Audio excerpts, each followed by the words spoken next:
Y'all still bills, what's the deal, man? Hey, yo, I'm on my way to the Terrence Crawford parade. Man, it's been a great couple of weeks to be in Nebraska, man. I know that much, man. We not used to hearing Omaha, Nebraska on the tips of everybody's tongues. You know what I'm saying? We're not used to hearing that. And even when Bud got to the level that he's at now, just as far as stature within the boxing game, we were still getting denigrated. We was getting laughed at. It's people who still don't understand that, yo, nigga, we thugging and we gang bang up here just like they do eating and everywhere else. So it's still met with a certain level of cynicism because you can't take the name Nebraska serious. Omaha, Nebraska, it just doesn't have the same ring as a lot of other cities until you come up here and see what this shit is about. So after after Bud was able to dispatch of Spence in the manner that he did, we still on cloud nine behind that shit. And we probably gonna be on cloud nine about that forever. Like it just is what it is. But it's just a great day to be, to be an Omaha representative. So I'm heading down there right now to celebrate the champion, and he just it's a vibe, man. Nestor and Sean Porter is up here. They was the boxing voice. I don't know the Spanish dude's name. He's from Chicago though, from what I've been told. That that co-host with Nestor Gibbs on the boxing voice, but they just did they just did the Porterway podcast at Young Bloods, a barbershop up here. They set up shop in there and they did a podcast in there, man. It's just really a dope vibe, man. Coach Malachi is up here. It's just dope, man. A lot of boxing media is up here. I'm not so sure about actual factual celebrities or anything like that, but it's just the city's been on fire right now, man. And ever since Bud has won, he's been he's been popping up on Good Morning America and a multitude of other platforms where it's like, yo, yeah, that was a monumental win. Now, granted, they asking them questions that the average boxing fan would know better than to ask, but they're casuals, and those are honestly the few, those are the eyes that you want on the sport. So we can stomach them asking him about Canelo and shit like that. We can stomach that. It is what it is. If it was somebody else who knew better, we'd be on their ass. But because it's somebody who they're not knowledgeable of the sport, but they still took time out of their day to bring him on their platform. It's a beautiful thing, man. So I'm loving it, man. I'm loving all the recognition that he's getting. I'm loving it, man. Like, because the thing is, we live vicariously through him. Now, whenever you hear Omaha, you're gonna automatically think Bud Crawford. We got one that says, "Yo, we out here, we down here, and we're proud of where we're from." So, yeah, man. We kind of up right now. We having a celebration also at the Stillhouse. It's this new music hall that they've built here in the city, and it is dope. I haven't been in there yet, but I've seen the insides of it through events that have went on up here, and that's where they're having it. That's where they're having a little little party thing for him, and it's dope, man. Just it's I don't know who all is up here, but I know it's about to be about 10,000 motherfuckers downtown right now. There, all the buses are saying, free. You can ride on the bus free if you're going downtown, and I live close to downtown, so I'm actually driving down there right now, man. But that's what I'm heading up there to do right now. I'm just really just about to go up here and enjoy the festivities, man. But I want to talk about something real fast before I get down there, and that's this boot situation, man. Oh my god, I can't remember this Puerto Rican dude's name, man. But he's always on the forums, and his whole thing is resumes don't matter. Resume don't matter. It doesn't matter who you fought. What matters is the eye test. And that's just the most ridiculous sentiment I've ever heard in my life. Why? Because Amir Imam, they called him the young master. He passed the eye test with flying colors, but the minute he got in there and got put under a certain amount of pressure, he folded. He wasn't able to perform on the level that he once could when he was fighting fringe level contenders. So who you fight matters. Resume matters, and this nigga is steady talking about resume doesn't matter. Like, you don't need to go through the gauntlet to be deserving of certain fights. And I'm just like, that shit is just asinine, man. So it's a lot of people who are, they're Spence fans. They're newfound Boots fans that are, they're just, it's one of them situations where, all right, well, Golovkin couldn't do it, so now we're gonna go to the slick Black American fighter, even though none of the Black American fighters that they're subscribing to are slick. We're just gonna go to them now.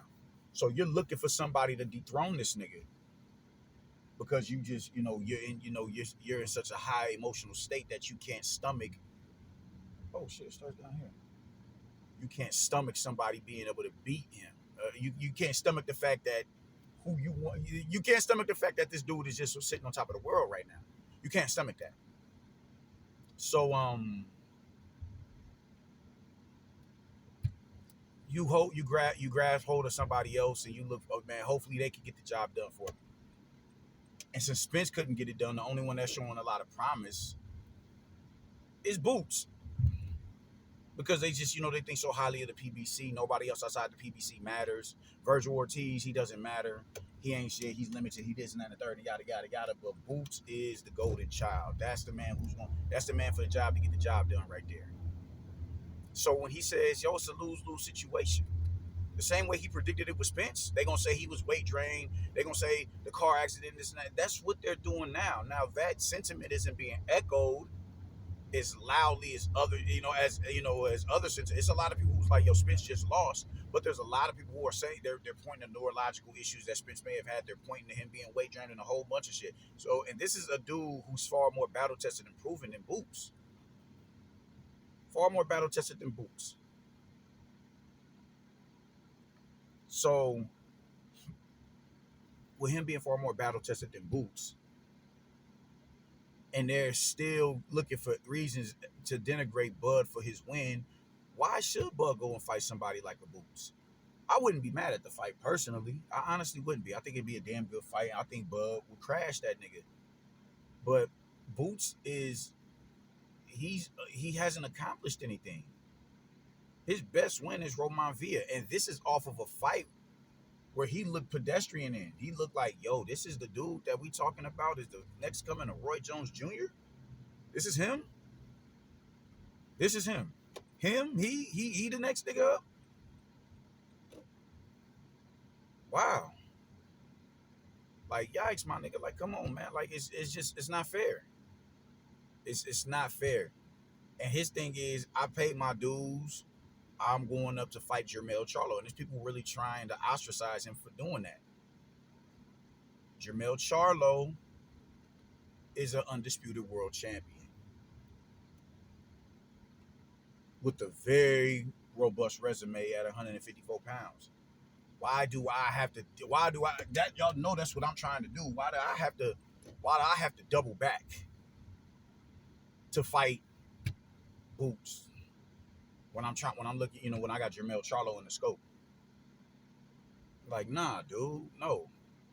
Why is it that fighters who are established and accomplished gotta reach back and pull up a fighter who ain't done shit? Even with Boots being a contender, who did he beat that says, yo, man, you right there? That goddamn it, Stanionis had to beat Butayev. And a lot of people thought Butayev would have the tools to beat him. Ugas being in there with Sean Porter. This dude hasn't even fought nobody a note like that to the point where we can say, yo, man, Boots is a problem. He ain't got the Jamal James on his resume. He doesn't have none of these dudes, man. Kavaliauskas is over there. And it's like, yo, man, this shit is unfair. It's extremely unfair. It's unfair. This man can't even enjoy his victory. It's like when Floyd beat Manny. Can I enjoy my victory before we talk about a rematch and all that other shit?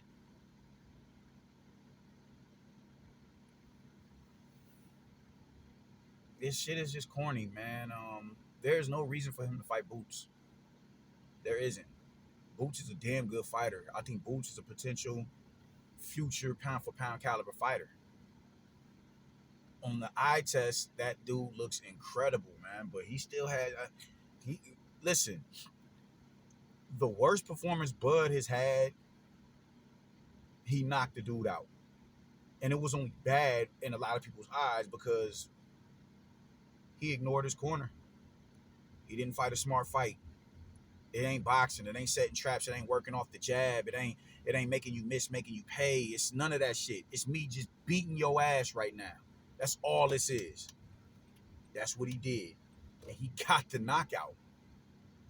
That is Bud's version of a bad fight. Where he beat the dude at his own game. He didn't use his skill set to beat the dude. He beat him at his own game. That's a version of a bad fight for Terrence Bud Crawford. Chukachian had Boots looking really like confused, like befuddled. But I gotta reach back and fight him when he ain't fought no damn body, man. I understand that, it's a lose-lose situation. I get when people say that. Why? Because if he has a great night and I just so happen to have a bad night, I could be sick. I could be having something afflicting me from my personal life, and I go in there and lose to this dude. I lose everything, and he hasn't beat nobody for you to sweeten the pot to where you can say, well, he is a good fighter because he beat X, Y, and Z. He doesn't have that luxury, bro. Like, no, I'm not looking to fight Boots. Niggas is real life saying that this is a duck. It's a duck to fight a dude who ain't beat nobody. That shit is filthy to me. Bud running, he ducking Boots. Even though Boots ain't fought nobody worth a damn. Nobody. I can't park right there. So I'm just saying, man, Bud is looking to fight Jermell Charlo. It is what it is. And that's a damn good fight. And it's a better fight than what Spence would have gave him. It's gonna be a much better fight because he has more layers in his game than Spence. So stop that bullshit that this nigga need to go fight fucking Boots. Nah, nigga, he don't. He don't. Boots, it is a wealthy division over there on the PBC. Butayev, Jamal James, Ugas, Thurman, Garcia, Stanionis, Cody Crowley. What's my Gramos? It's a multitude of dudes he can fight over there. Kavliasquez is over there, man. Let's see how you look against him. Virgil Ortiz went and got the job done against him after Bud got the job done with him. Now you go over there and do the same thing, my nigga. But stop coming over here like, yo, we like niggas you obligated to go and fight Bud. You obligated to go and fight Spence. I don't think so. I do not think so. Oh, okay, let me see. So, yeah, man, that's pretty much how the fuck I'm feeling about it, man. I think that shit is, I think it's past ridiculous that I think it bothers me. That bothers me. That bothers me that somebody as accomplished as this dude is, two-time undisputed world champion. This dude has 8 belts. He has collected 8 belts. Boots has yet to collect 1. And he's being held to the standard of fighting him. Y'all got me fucked up right now, my nigga. Y'all got me fucked up right now. So, peace to Bud Crawford. I'm here right now to see you take your victory lap here in the city, brother. That's all I gotta say about it, man. Deuces.